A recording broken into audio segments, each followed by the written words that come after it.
Omicron variant के बाद अब दिल्ली में कोरोना का मामलों ने सरकार को चिंता में डाल दिया है। देखते ही देखते कोरोना की संक्रमण दर 6% तक पहुंच चुकी है। फिलहाल दिल्ली में येलो अलर्ट जारी किया गया है। अगर कोरोना का मामले इसी तरह सामने आते रहे तो इसे रेड अलर्ट में भी जारी कर दिया जाएगा। ओमिक्रॉन के खतरे के बीच देश भर में बीते 24 घंटों में 4100 से ज़्यादा मरीज सामने आए हैं, जिसमें 24 घंटों के अंदर 123 लोगों की मौत भी हो चुकी है। यह पिछले 7.5 महीनों में एक दिन में सबसे ज़्यादा इतने केस सामने आए हैं। यह कोरोना संक्रमण दर में सबसे बड़ा उछाल सामने आया है। कोरोना से बचने के लिए हमें कोरोना के नियमों को सख्ती से पालन करना होगा। नए साल में कोरोना के नए वेरिएंट ओमिक्रॉन की वेव शुरू हो चुकी है। देश में पिछले 24 घंटे में ओमिक्रॉन के 175 से ज्यादा मामले सामने आ चुके हैं। वही बात करें अब कोरोना में कुल आंकड़ों की तो 1700 के पार हो चुके हैं। सबसे ज्यादा मामले महाराष्ट्र से सामने आ रहे हैं। महाराष्ट्र में अब तक ओमिक्रॉन के 500 से ज्यादा मामले सामने आ चुके हैं। वहीं उसके बाद दिल्ली से सबसे ज्यादा मामले सामने आ रहे हैं। दिल्ली में अब तक 300 से ज्यादा मामले सामने आ चुके हैं। लेकिन राहत वाली बात यह है कि पिछले 24 घंटे में दिल्ली में एक भी ओमिक्रॉन का केस सामने नहीं आया है। इसके साथ ही ऐसे कई राज्य हैं जहां पर ओमिक्रॉन के मामले 100 के ऊपर पहुंच चुके हैं। वहीं एक्सपर्ट्स का कहना है कि अगर मामले लगातार बढ़ते रहे तो स्वास्थ्य संसाधनों में परेशानी हो सकती है। देश के साथ पहाड़ी राज्य हिमाचल में भी किशोरों के वैक्सीनेशन की शुरुआत हो गई। इससे पहले पात्र वयस्क जनसंख्या को हिमाचल प्रदेश ने सबसे पहले कोरोना की दोनों खुराक दे दी थी। अब हिमाचल प्रदेश ने एक बार फिर लक्ष्य रखा है किशोरों को सबसे पहले वैक्सीनेशन कराने का। हिमाचल प्रदेश में 3,57,000 किशोरों को वैक्सीन लगाई जानी है। प्रदेश के मुख्यमंत्री जयराम ठाकुर ने किशोरों का मनोबल बढ़ाया और कहा कि सभी लोग आगे आएं और वैक्सीनेशन करवाएं। कहते हैं कि पहाड़ की खूबसूरती भी पहाड़ होती है और पहाड़ की समस्या भी पहाड़ होती है, लेकिन पहाड़ के लोगों का जज्बा भी पहाड़ होता है और पहाड़ का यही जज्बा पहाड़ी राज्य हिमाचल प्रदेश को एक बार फिर नंबर 1 बनाएगा। खेलो इंडिया 2021 की आज होने वाली लॉन्चिंग सेरेमनी स्थगित हो गई है। हरियाणा के खेल मंत्री संदीप सिंह ने जानकारी दी है कि आज शाम को पंचकुला में खेलो इंडिया 2021 की लॉन्चिंग सेरेमनी तय की गई थी। संदीप सिंह ने कहा कि फिलहाल लॉन्चिंग सेरेमनी को स्थगित किया गया है।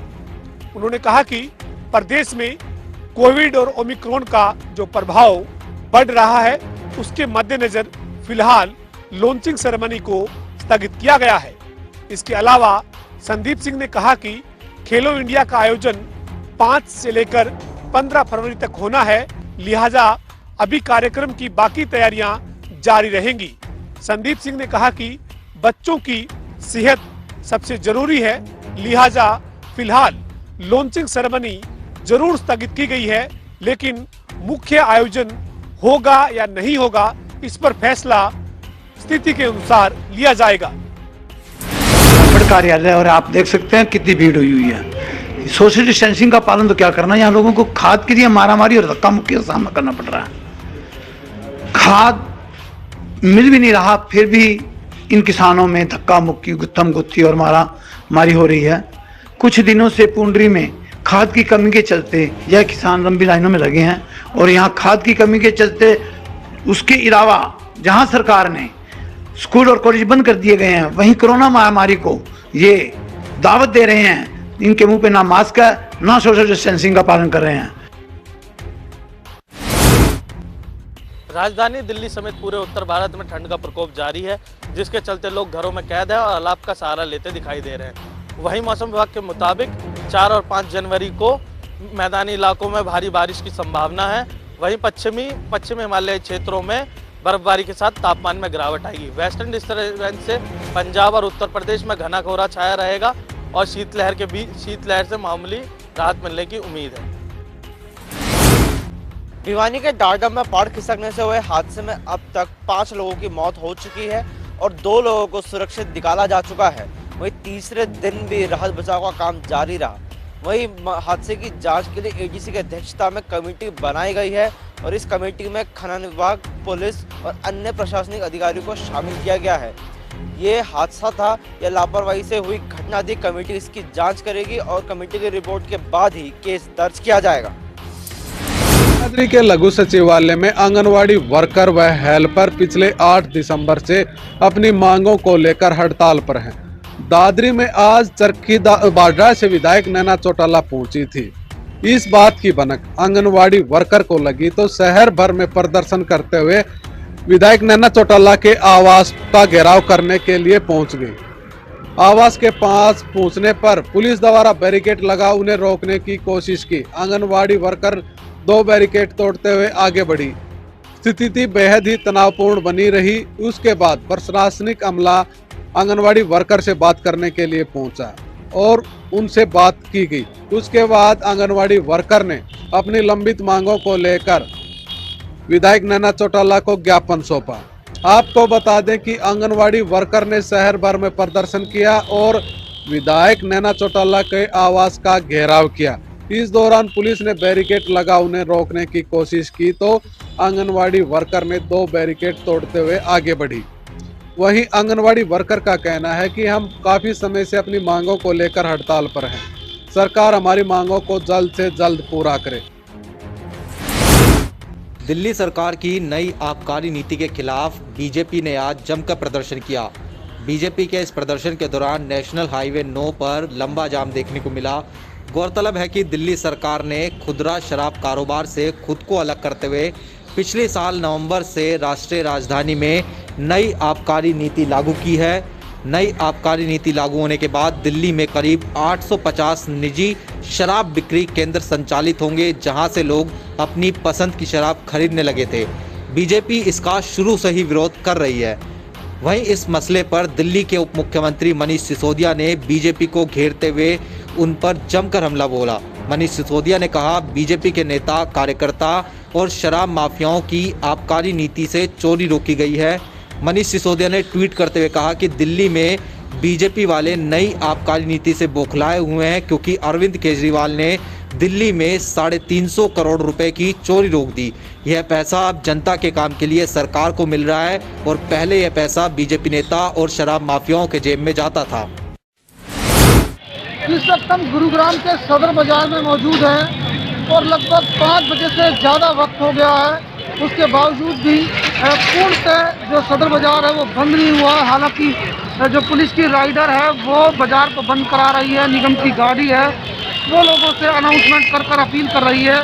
ऐसे में जो दुकानदार है कहीं ना कहीं अपनी मनमानी के चलते सदर बाजार में इस तरह से भीड़ देखने को मिल रही है कि दुकानदारों को बार बार अपील करने के बावजूद भी 5 बजे से पहले वो दुकानों को बंद नहीं कर रहे हैं। तो कहीं ना कहीं ऐसे में ये कहा जा सकता है कि जो नियम है, जो बनाए गए नियम की 5 बजे से पहले आप अपनी दुकान बंद करें, प्रदेश सरकार का जैसा आदेश है, लेकिन उसके बावजूद भी यहाँ पर जमकर धज्जियाँ उड़ाई जा रही हैं।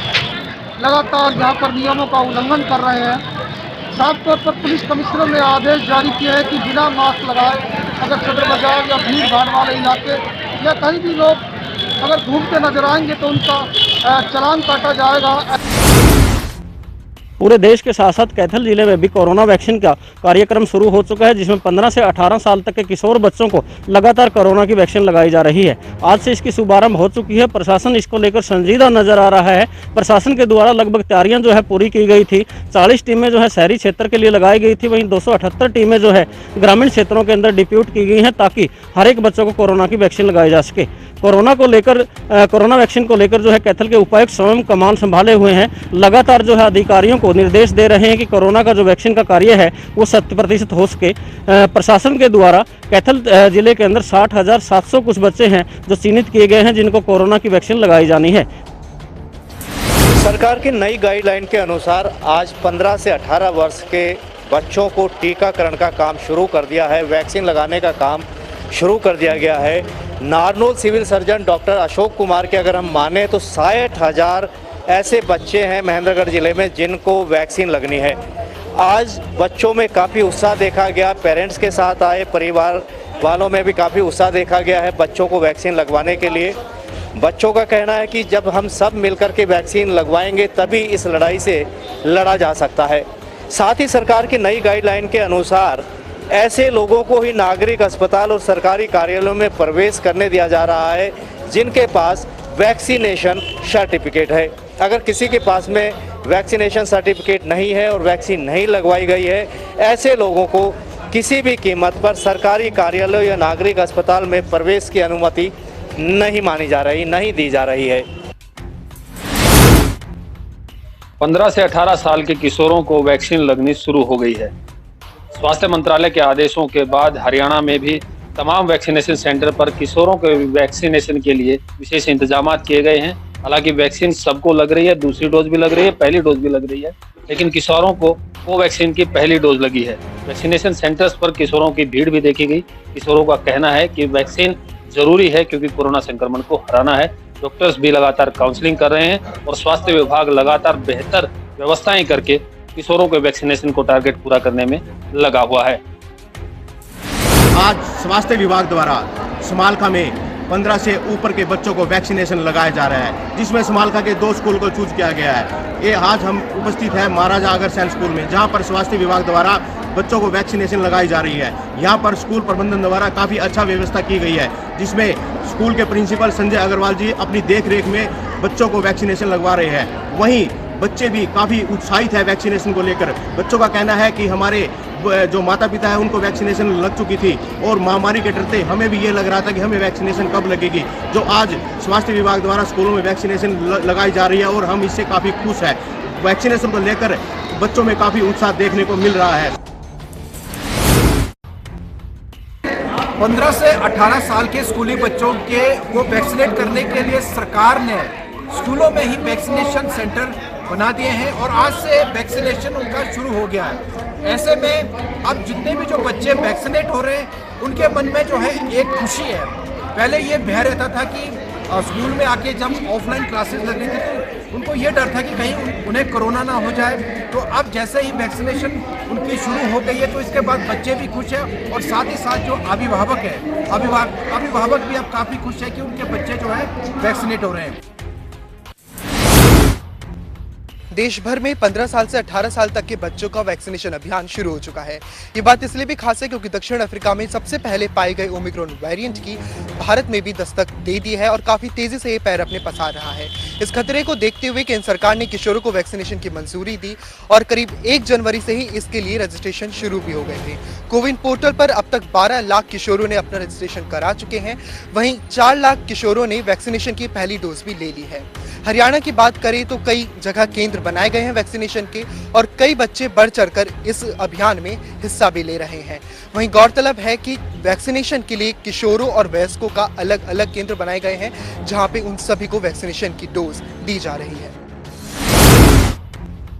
गेस्ट टीचर्स की मांगों पर शिक्षा मंत्री कंवरपाल गुर्जर का बयान। शिक्षा मंत्री ने मीडिया से बात करते हुए कहा कि इनके डेलीगेशन की 3 बार मुझसे भी और अधिकारियों से बातचीत हो चुकी है और उस बातचीत के अंदर ये सभी संतुष्ट नजर आते हैं, लेकिन इनकी आपसी कोई राजनीति या इनकी यूनियन का कुछ विवाद है, इसमें सरकार का कुछ नहीं है। सरकार ने जितनी भी इनकी बातें थी उनको सकारात्मक तरीके के साथ सुना और जिस प्रकार से आज भी डेलीगेशन की मांग थी तो इनको चंडीगढ़ में बुलाया गया है। ये कहना चाहते थे कि इनके कुछ सुझाव हैं, उसके लिए इनकी आज फिर अधिकारियों से बातचीत करवाई जाएगी। वहीं उन्होंने स्पष्ट करते हुए कहा कि नियमों से बाहर जाकर सरकार कुछ भी नहीं कर सकती। जहां तक इनकी बेसिक सैलरी का सवाल है तो इस पर पहले भी सीएम बता चुके हैं कि जो नियमित जो कर्मचारी होते हैं उनकी ही बेसिक सैलरी होती है और इसको लेकर पहले भी सब कुछ स्पष्ट कर दिया गया था। वहीं उन्होंने कहा कि पिछली सरकारों के अंदर जिस प्रकार से कोर्ट से निकालने के बाद जो है भर्तियां को एक दिन के लिए भी नहीं कर्मचारी को रखा गया, तो हमारी सरकार ने इन्हें नौकरी देने का काम किया और अगर हम बात करें तो इनको रोजगार दिया गया